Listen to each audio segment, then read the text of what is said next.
우리가 지난주에 출애굽기 19장의 말씀으로 함께 은혜를 나눴습니다. 출애굽기 19장이 굉장히 중요하다고 그렇게 말씀을 드렸고요. 중요한 이유는 다른 게 아니라 하나님께서 이스라엘 백성들을 이제 비로소 하나님의 나라 백성으로 삼으시는 그것이 바로 출애굽기 19장이다 그렇게 말씀을 드렸어요. 여러분, 우리가 하나님이 아브라함을 부르시고 그리고 그의 가족들 애굽으로 내려갈 때 요셉이 먼저 내려가고 애굽으로 내려간 민족이 70명이었다. 성경 그렇게 이야기하고 있는 것입니다. 그리고 나서 이제 창세기가 끝나죠. 그런데 그 다음에 이제 출애굽기가 시작하면서 그 사이에는 400년의 간극이 있다 이렇게 말씀을 드렸어요. 그래서 400년이 지난 다음에 출애굽의 역사가 시작되는 거죠. 그래서 그 지나오는 시간 동안 아브라함을 부르신 하나님이 민족으로 이제 국가로 나라의 백성으로 이스라엘 민족을 삼으시는 것을 우리가 볼 수 있는 것입니다. 그래서 여러분, 그 지난주에 제가 그 구약의 역사를 순서대로 여러분 정리를 좀 했는데, 여러분 한 번 하면 그 무슨 말인지 잘 모르세요. 그래서 지금 다시 한번 간단하게 정리를 하고 그 다음에 지금 우리가 출애굽기 어디쯤 와 있는지를 좀 나누도록 그렇게 하겠습니다. 여러분, 구약이 몇 권이라 그랬죠? 구약이 39권, 신약은 27권. 그래서 구약 39권 가운데 17권은 처음 나오는 17권은 역사서다 그렇게 말씀을 드렸어요. 그리고 창세기부터 신명기까지는 우리가 모세오경이라고 하도 또 율법서라고도 하지만 그냥 역사서에 포함해서 17권 이렇게 말씀을 드렸고요. 그 다음에 시가서가 5권이 있다 그렇게 말씀을 드렸고요. 그 다음에 예언서가 17권이 있다 이렇게 말씀을 드렸어요. 그래서 구약을 3등분하면 역사서 17권, 시가서 5권, 예언서 17권, 그래서 39권이 됩니다. 그런데 여러분, 우리가 성경은 역사의 순서대로 기록되어 있는 게 아니라 장르별로 기록되어 있다고 말씀을 드렸어요. 지금 말씀드린 것처럼 역사서, 그 다음에 시가서, 예언서 이렇게 분류를 해놓은 거지 시간의 흐름에 따라서 성경이 되어 있는 게 아니라고 말씀을 드렸어요. 그래서 시간의 흐름에 따라서 여러분 성경을 정리해야 이 다음에 무슨 사건이 일어나는 거를 알 수 있다는 거예요. 자, 그래서 지금 구약 39권을 여러분 분류를 하겠습니다. 우리 먼저 보시면 역사서입니다. 역사서, 창세기서부터 에스더까지 17권은 역사에 대한 거예요. 그 다음에 시가서 5권입니다. 욥기, 시편, 잠언, 전도서, 하가서. 일부 예배 때는 이 거리가 짧아가지고 깨끗하게 잘 보이는데 2부 예배 때 이게 멀어놓으니까 잘 안 보이네요. 이 좀 프로젝터를 앞으로 좀 더 하면 좋겠는데, 다음 주에는. 그 다음에 예언서 17권입니다. 예언서가 17권. 그래서 구약 39권이라고 말씀을 드렸는데, 이 중에 지난주에 포로 시대에 기록한 역사서와 포로 시대에 기록한 예언서가 있다고 말씀을 드렸죠. 그래서 여기 지금 역사서 가운데 17권 가운데 왕국이 다 멸망하고 북남 다 멸망하고 포로로 끌려간 시대에 기록된 것이 3권이 있다고 말씀을 드렸어요. 그래서 에스더, 에스라, 느헤미야, 에스더, 요거는 역사서이면서 포로 시대에 기록한 성경이다 그렇게 말씀을 드렸고요. 예언서 17권 가운데 포로 시대에 예언한 책이 있다고 말씀을 드렸죠. 그게 뭐냐면 에스겔, 다니엘, 그리고 맨 밑에 3권 학개, 스가랴, 말라기. 여러분 성경의 맨 마지막 3권 학개, 스가랴, 그리고 말라기. 이게 예언서 가운데 포로 시대에 관한 예언을 한 것이 5권이 있다 그렇게 말씀을 드렸고요. 요거는 역사서 가운데 3권이 에스라, 느헤미야, 에스더는 역사서 가운데 포로 시대에 관한 것이라고 그렇게 말씀을 드렸어요. 자, 이제 39권이 정리가 됐는데 이제 순서대로 시간에 따라서 우리 한번 정리를 다시 하겠습니다. 지난주에도 했습니다마는 역사서 17권 가운데 이제 시간대별로 배열을 다시 하면 제일 처음에 창세기가 나오죠. 창세기, 그 다음에 출애굽기입니다. 우리가 지금 오늘 읽은 본문의 말씀이죠. 출애굽기. 그런데 이 출애굽기는 레위기와 역사 순서로 같다 이렇게 말씀을 드렸어요. 여러분들 보시면서 자꾸 리마인드를 하셔야 돼요. 그래서 이 순서, 역사서의 순서를 좀 알고 계셔야 돼요. 그래야 성경을 읽는데 도움이 많이 될 거예요. 그 다음에 민수기고요. 신명기는 민수기와 같은 그런 시대, 역사 순서를 가지고 있다. 비슷한 시대다라고 하는 걸 말씀을 드렸고요. 그 다음에 여호수아, 그 다음에 사사기 밑에는 룻기가 들어갔죠. 룻기가 그 사사기 시대에 있었던 책이다. 이렇게 말씀을 드렸고요. 그 다음에 사무엘상하, 그 다음에 열왕기상하. 여러분 이제 남북 왕조가 다 끝나는 거예요. 멸망하는 거예요. 그 다음에 포로시대. 그래서 역대상하, 그 다음에 에스라, 그 다음에 느헤미야. 그리고 에스더는 에스라와 같은 시대에 있었던 책이다. 이게 이제 역사 분류예요. 성경 구약 39권에 대한 역사 순서대로 정리한 거예요. 요 순서를 외우셔야 된다는 거예요. 지금 요 순서를.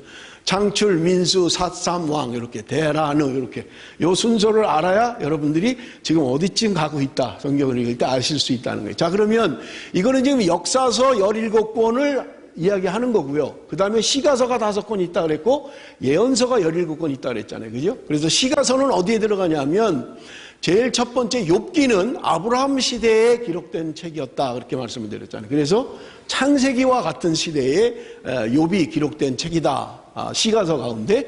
그 다음에 시편은 다윗이 주로 많이 썼지요. 시편 가운데 뭐 다른 사람이 쓰긴 것도 있지만 다윗이 주로 많이 썼는데 다윗에 대한 이야기는 사무엘 어디에 많이 기록됐다 그랬습니까? 지난주에 말씀드렸는데 사무엘 하, 그죠? 사무엘 상은 사울에 대한 이야기를 많이 하고 있고요. 사무엘과 사울에 대한 이야기를 하고 사무엘 하는 다윗 왕에 대한 이야기를 거의 하고 있다. 그래서 시편은 사무엘 상하에 같은 시대로 보고 있는 거예요. 그 다음에 시가서 가운데 3권, 전도서, 잠언, 아가서, 요 3권은 솔로몬이 기록한 것이다 그렇게 말씀을 드려서 지금 요 열왕기에 포함되어 있죠. 열왕기 상에 솔로몬 왕에 대한 이야기가 있고 열왕기 하로 가면 이제 분열 왕국으로 나눠지면서 남북 왕에 대한 역사가 기록된다 그렇게 말씀을 드렸어요. 그래서 북이스라엘이 721년에 멸망하고 남쪽 유다도 586년에 주전 586년에 멸망함으로 말미암아 이스라엘의 역사는 이제 멸망을 맞게 되는 거예요. 그리고 나서는 이제 포로 시대 끌려가죠. 바벨론으로 포로로 끌려가서 역사가 이제 기록되어 있는 거고요. 자, 그러면 이제 예언서 17권 가운데 지난주에 말씀드릴 때 주로 어디에 많이 집중되어 있다 그랬어요. 예언하는 게 열왕기 하에 많이 집중되어 있다 그랬어요. 나라가 멸망할 즈음에 거의 집중돼서 예언서들이 기록되어 있다. 그래서 열왕기 상하에 지금 집중되어 있어요. 그 다음에 나머지 포로 시대의 예언서가 있는데 아까 5권 했죠. 다니엘, 에스겔, 그 다음에 학개, 스가랴, 그 다음에 말라기. 요거는 포로 시대의 예언서다. 여러분 그렇게 말씀을 드렸어요. 그래서 이게 지금 구약 39권의 전체 다입니다. 쉽죠? 그래서 제가 자꾸 리마인드를 여러분들에게 시켜드릴 거예요. 그러니까 요거 머리에다 자꾸 넣으셔야 돼요. 그래서 창출민, 요 순서를 요걸 첫자만 따서 성경책에 창출민, 수삿, 삼왕, 사무엘상, 사무엘왕. 대라느, 그래서 역대하, 역대상, 그 다음에 에스라, 느헤미야, 에스더. 이게 역사서의 순서라고 여러분 말씀을 드렸어요. 그죠? 자, 하나만 좀 더 보고 설교를 할 건데, 지도를 좀 보겠습니다. 지도. 그러면 이스라엘이 어떻게 됐는지 한번 지도를 잠깐 좀 볼게요. 여러분, 뒤에 계신 분들은 조금 좀 안 보일 것 같기도 한데, 갈대아 우르가 지금 요쪽이에요. 요쪽. 그래서 창세기 시작하는 게 갈대아 우르를 거쳐서 이제 가나안에 들어갔다가 애굽으로 갔다가 다시 가나안으로 오는 거죠. 근데 지금 이스라엘 백성들이 야곱 시대에 식량이 없어서 지금 이제 내려가잖아요. 그죠? 애굽으로 내려가잖아요. 애굽으로 내려가는 그 사건이 요셉이 총리가 되고 애굽으로 내려감으로 말미암아서 이제 창세기는 끝이 나는 거예요. 그리고 나서 이제 400년이 지난 다음에 그 다음에 출애굽의 역사가 시작되는 거예요. 그 출애굽이 시작된 게 이쪽입니다. 가나안 땅에 있던 야곱과 그의 자녀들, 요셉을 비롯한 그의 자녀들이 살았던 곳이 고센이라는 곳이잖아요. 고센. 여기서 살다가 400년이 지난 다음에 드디어 이제 모세를 통해서 출애굽을 시작하는 거예요. 이 화살표는 지금 출애굽의 역사입니다. 그래서 이렇게 따라 내려오다 보면 뭐 마라, 엘림 뭐 이렇게 쭉 지나 르비딤 지나서 시내산에 도착을 하는 거예요. 시내산에. 지난주에 우리가 십계명을 받고 하나님이 언약을 맺고 하는 것은 이제 시내산에 도착해서의 일입니다. 그런데 요 고센에서 여기 시내산까지 오는 데는 사실은 며칠 안 걸려요. 그냥 바로 가면 며칠 안 걸리는데 가다가 머물고 뭐 쉬고 이러다 보니까 2달이 걸려서 이제 여러분 출애굽기 19장에 보면 3월 첫째 날에 시내산에 도착했다. 성경에 그렇게 기록되어 있어요. 그러니까 지금 출애굽을 해서 시내산에 도착한 날짜가 2달 걸렸다는 거예요. 2달. 실제로는 며칠이면 갈 수 있는 거리를 2달을 거쳐서 이제 시내산에 도착을 했고, 여기서 머물고 있을 때 하나님이 십계명을 줬고, 그리고 계명을 주셨고, 성막 제조에 대한 말씀을 하셨고, 제사법에 대한 것, 그 다음에 민사법, 무슨 뭐 아플 때 어떻게 해야 되는지 하는 것들에 대한 규정들이 이 시내산에서 받은 거예요. 시내산에서. 그 다음에 이제 시내산에서 출발해서 가나안은 이쪽인데 여기를 가야 되는데, 시내산에서 출발해서 도착한 곳이 어디냐면 요 가데스 바네아라는 곳에 도착을 하게 됩니다. 이 출발한 게 언제냐면 민수기 10장 11절에 보면 이스라엘 백성들이 출애굽한 지 2년 2월 20일 날 드디어 이제 시내산에서 출발을 하게 돼요. 그러니까 도착해서는 한 1년 정도 머물러 있었고요. 출애굽을 해서는 1년 2개월 동안 이 시내산에서 머물러 있었던 거예요. 그러다가 이제 출발을 하는 거예요. 가나안 땅으로 출발을 했는데 가데스 바네아라는 곳에 여기 도착합니다. 여기가 이제 요 가나안까지는 80km밖에는 안 돼요. 3일이면 갈 수 있는 거리였어요. 여기서 우리가 잘 아는 정탐꾼을 보내게 되죠. 정탐꾼을. 그런데 40일 동안 정탐하고 와서 보고하는 내용이 10명은 우리는 가면 다 죽는다. 그렇게 이야기를 하죠. 그런데 여호수아와 갈렙은 아니다. 가자. 그들은 우리의 밥이다. 그렇게 이야기를 하죠.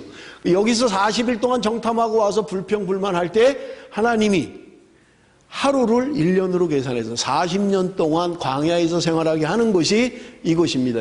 이 가데스 바네아 근처 이 광야에서 40년을 지내게 되는 거예요. 물론 40년이 아니라 뭐 38년이긴 합니다만은 여기서 40년을 지내게 돼요. 그 다음에 이제 다시 출발을 해서 가나안 땅에 가는데 이쪽이 모압 지역이라는 곳이에요. 이제 요거 강만 건너면 가나안 땅에 도착을 하는 거예요.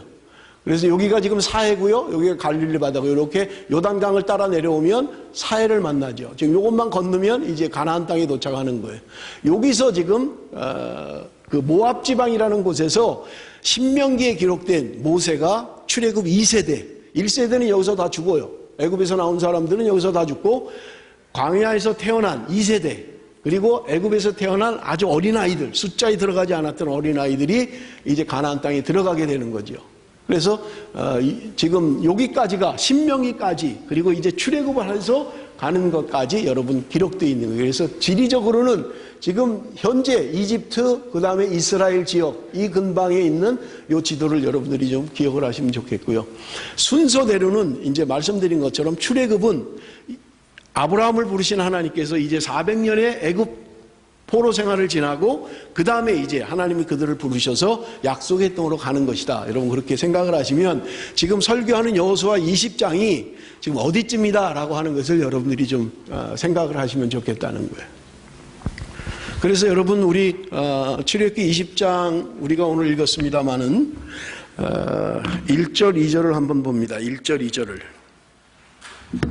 하나님이 이 모든 말씀으로 말씀하여 이르시되 나는 너를 애굽 땅 종되었던 집에서 인도하여낸 내 하나님 여호와니라. 하나님이 말씀하시는 거예요. 자 보세요.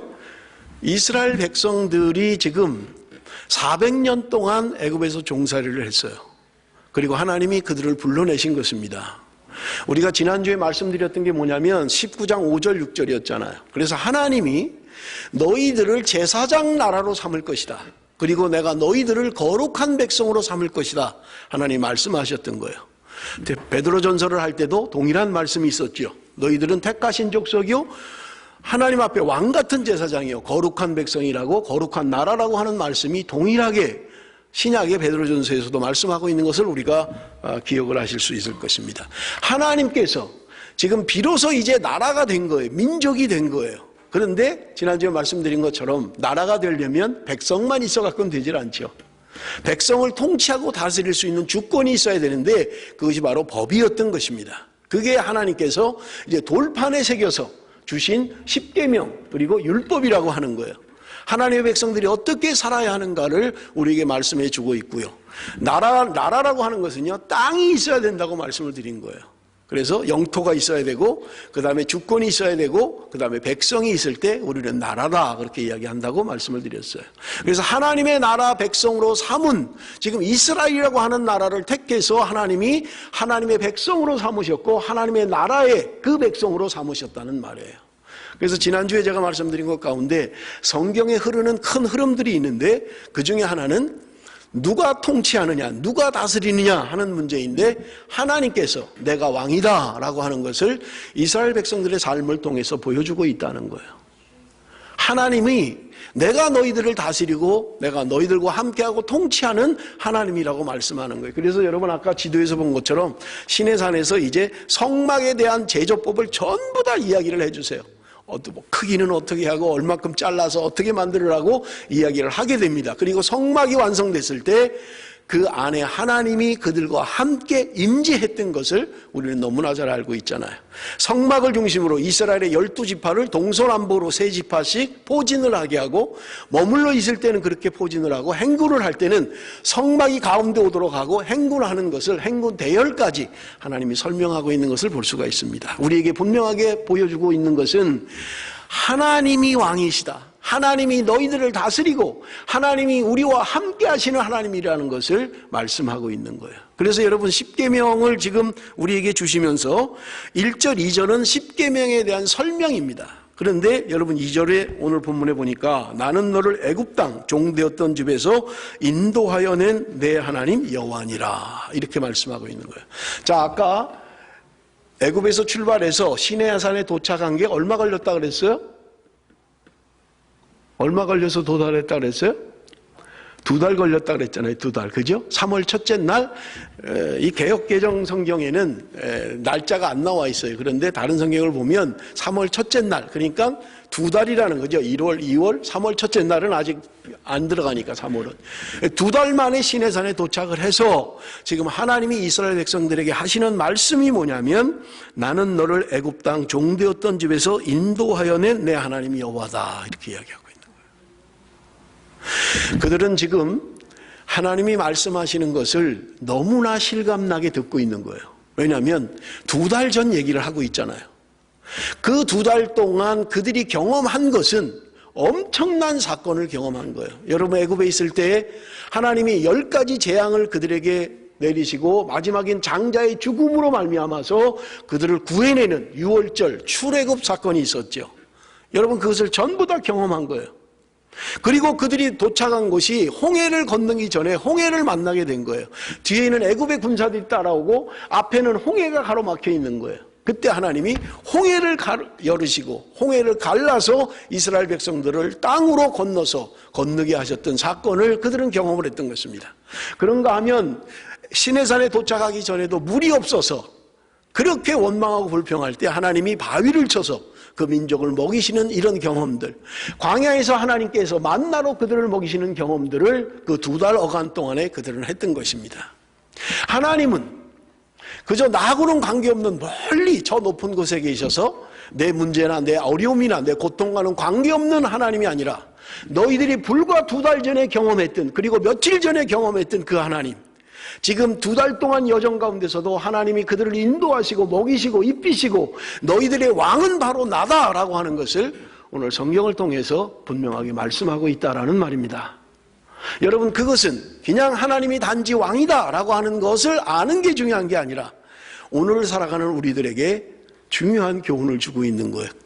그것은 오늘도 변함없이 하나님은 우리의 왕이시고 예수 그리스도는 우리의 주인 되신 분이라는 것을 성경을 통해서 우리에게 분명하게 말씀하고 있는 것입니다. 여러분 우리가 그 증거로 여러분 여기 십계명을 주신 것을 보면 이스라엘 백성들이 출애굽을 해서 홍해를 건넌 사건을 고린도전서 10장에 보면 1절에서 4절에 바울은 이 일을 해석하고 있습니다.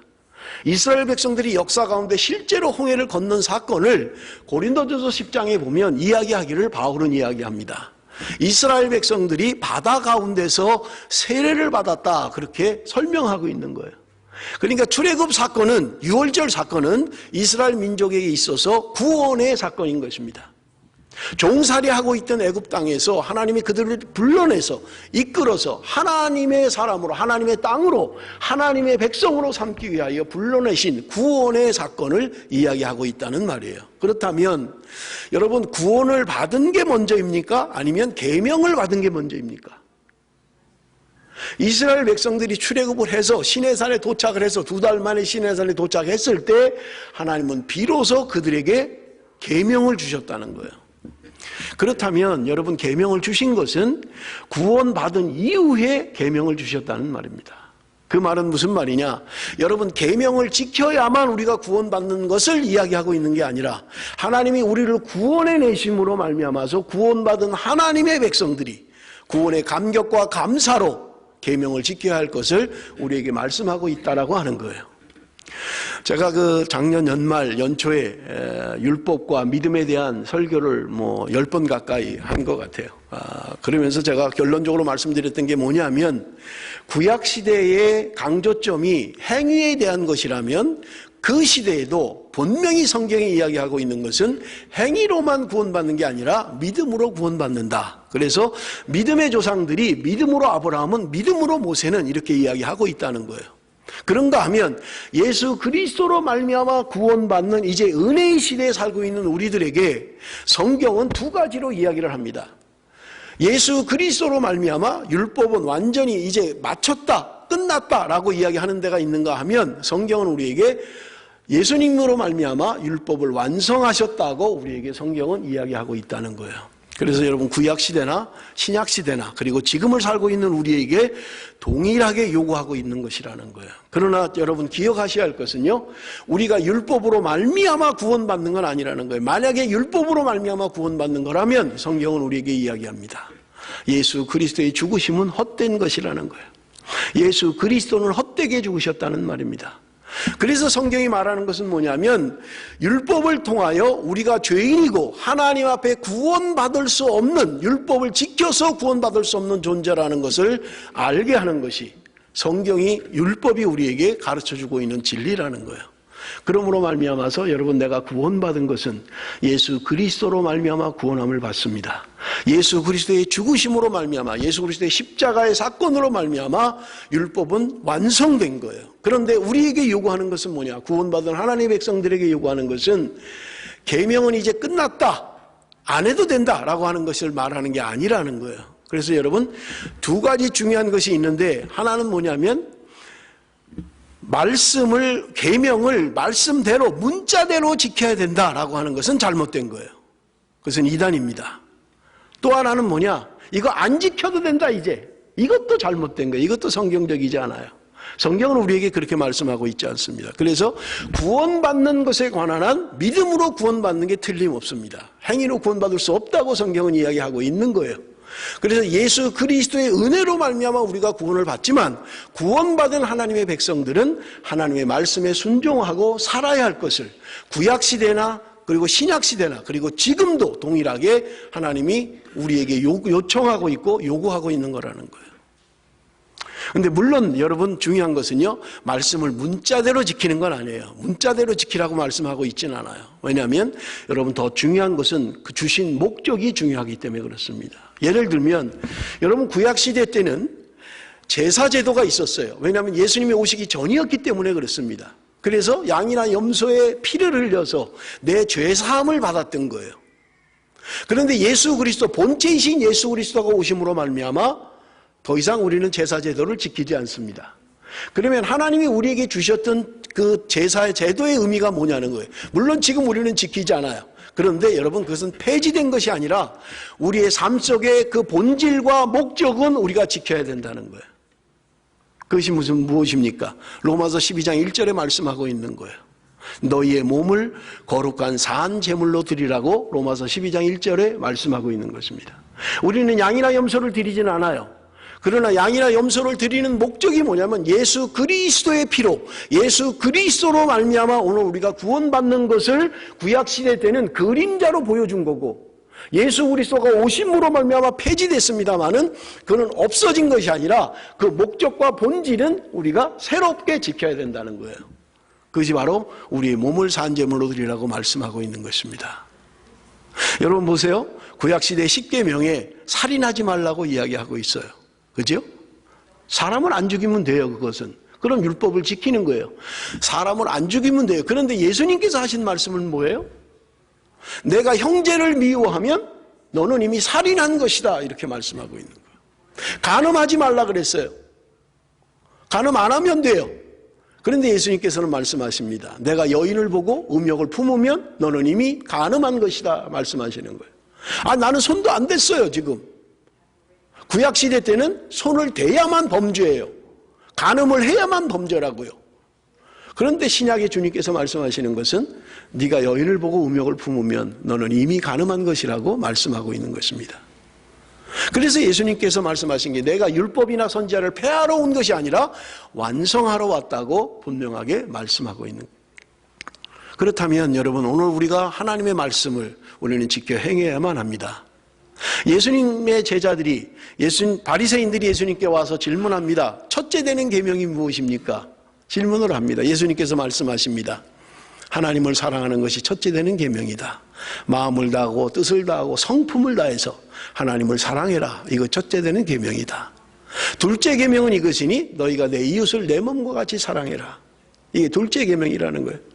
예수님께서 계명 10가지 예명을 구약시대에 주신, 돌판에 새겨주신 10가지 계명에 대한 것을 예수님이 신약시대에 다시 재해석을 하셨는데 그것은 바로 사랑이라는 거예요.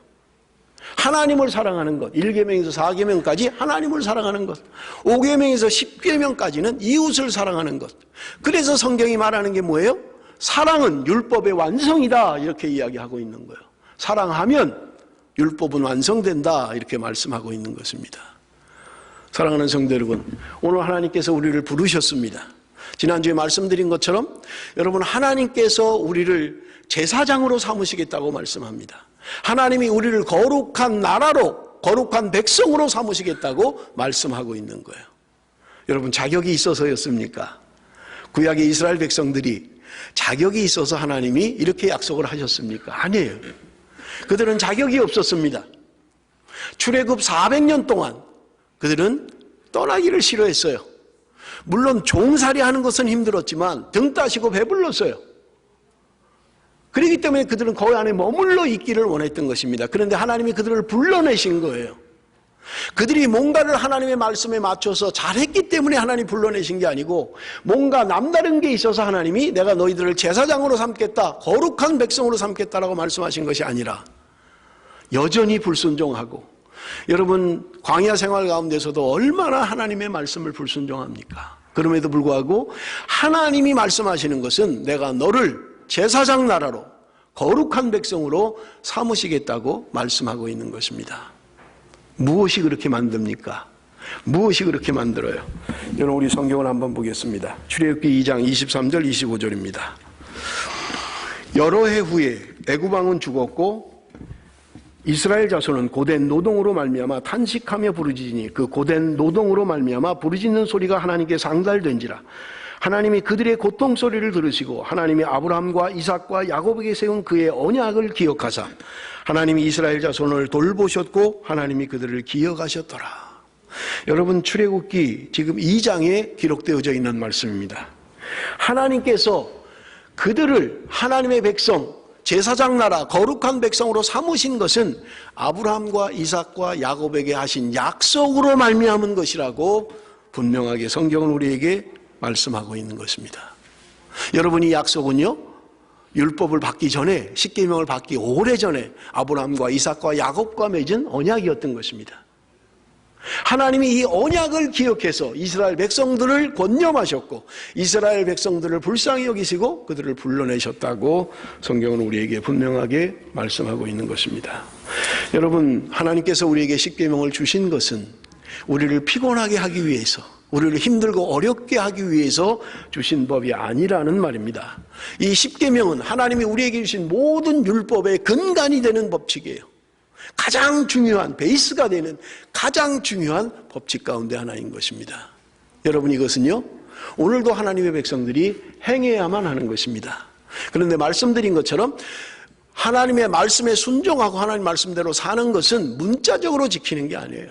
여러분, 문자적으로 율법을 지킨다면 우리는 다 살인자가 돼야 돼요.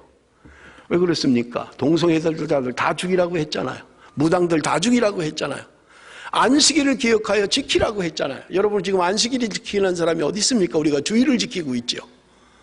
우리는 중요한 것은 우리에게 주신 말씀의 본질과 목적을 따르는 거지, 여러분 문자적으로 말씀을 따르는 건 아니라는 거예요. 그러므로 여러분, 하나님께서 오늘 저와 여러분을 불러내셔서 동일하게 바울이 고백했던 것처럼 하나님의 백성 삼으시고 하나님의 자녀 삼으신 것은 하나님의 백성들을 통해서 이 땅의 제사장으로, 왕같은 제사장으로, 거룩한 하나님의 백성으로 삼기 위하여 저와 여러분을 불러내셨다는 말입니다.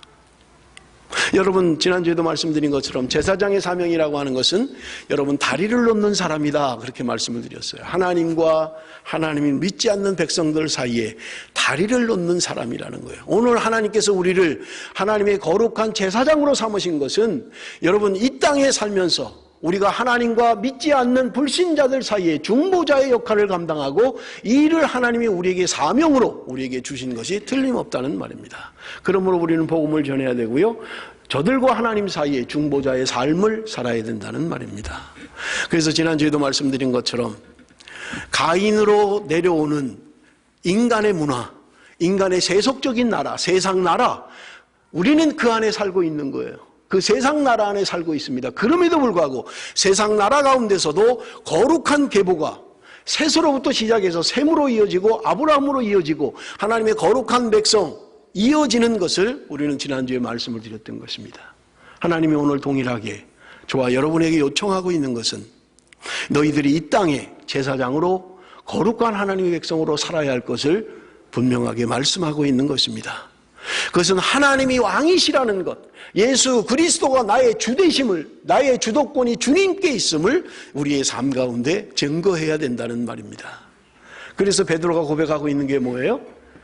어두움 가운데서 빛으로 불러내신 그분의 덕을 선전하기 위하여 우리를 위하여 구원하셨다, 우리를 택하고 우리를 구원하셨다고 베드로는 우리에게 분명하게 말씀하고 있는 것입니다. 사랑하는 성도 여러분, 하나님의 은혜로 말미암아 구원받은 저와 여러분은 여러분 구약 성경과 신약 성경의 통틀어서 우리에게 분명하게 말씀하고 있는 것은 복음을 증거해야 될 책임이 우리에게 분명하게 있다는 거예요. 우리의 삶이 하나님과는 동떨어져 있는 삶이 아니라 내 삶 가운데 하나님이 함께 하시고 그리고 지키시고 나를 인도하시며 왕 되신 그분이 내 삶 가운데 개입하기를 원하신다는 분명한 사실인 것입니다. 그럼에도 불구하고 우리는 번번이 내가 왕이 되어서 내 인생을 내가 마음대로 사는 것처럼 여러분 그렇게 세상 문화에 젖어서 살아가고 있다면 여러분 우리는 돌이켜야만 하는 것입니다. 하나님이 왕이 되시도록 그리고 주님이 나의 주가 되시도록 우리의 삶을 바꿔야만 하는 것입니다. 그럴 때 여러분은 온전히 하나님의 백성으로서의 삶을 살 수 있게 되고요, 하나님이 저와 여러분을 부르신 부르심에 합당한 분명한 삶이 되는 것입니다. 이 일을 위하여 주님이 우리를 부르셨고 하나님께서 하나님의 백성을 삼으셨다는 말입니다. 그러므로 여러분, 날마다 우리가 힘들고 어려워도 부단히 싸워야 할 것은 내가 주인 된 것을 내려놔야 돼요. 내가 주인이 아니라 하나님이 나의 주인이고 하나님의 나의 왕이시고 하나님의 나의 통치자시라는 것을 우리의 삶을 통해서 고백하며 저 믿지 않는 사람들에게 하나님의 백성이 살아가는 삶의 원리는 세상의 원리와 다르다는 것을 분명하게 보여줄 수 있어야만 된다는 말이에요.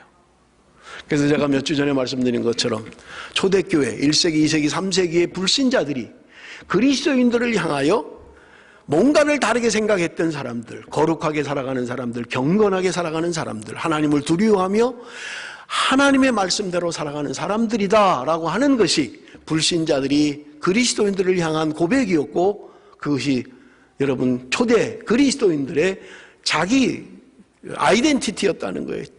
제가 한국말로 정확하게 표현을 잘못했는데 자기 정체성이었다는 거예요. 그러므로 여러분 오늘 하나님께서 우리에게 동일하게 말씀하고 있는 것은 하나님의 백성으로 부름받은 우리들이 이 땅에서 어떻게 살아야 하는지, 세상 문화가 판을 치고 가인의 후손들이 판을 치는 이 세상 문화 가운데서 하나님의 백성들의 삶의 원리가 무엇이며 하나님을 왕으로 모시고 살아가는 사람들의 삶이 어떠해야 하는가를 우리는 분명하게 보여줄 수 있어야 한다는 것입니다. 그런 부르심이 저와 여러분의 부르심이고요, 하나님이 저와 여러분을 오늘 하나님의 자녀 삼으신 하나님의 뜻인 것입니다. 하나님은 죽은 자의 하나님이 아니라 오늘도 살아 역사하시는 아브라함의, 이삭의, 야곱의 하나님이 오늘도 살아서 저와 여러분과 함께 하시는 하나님이신 것을 믿습니다.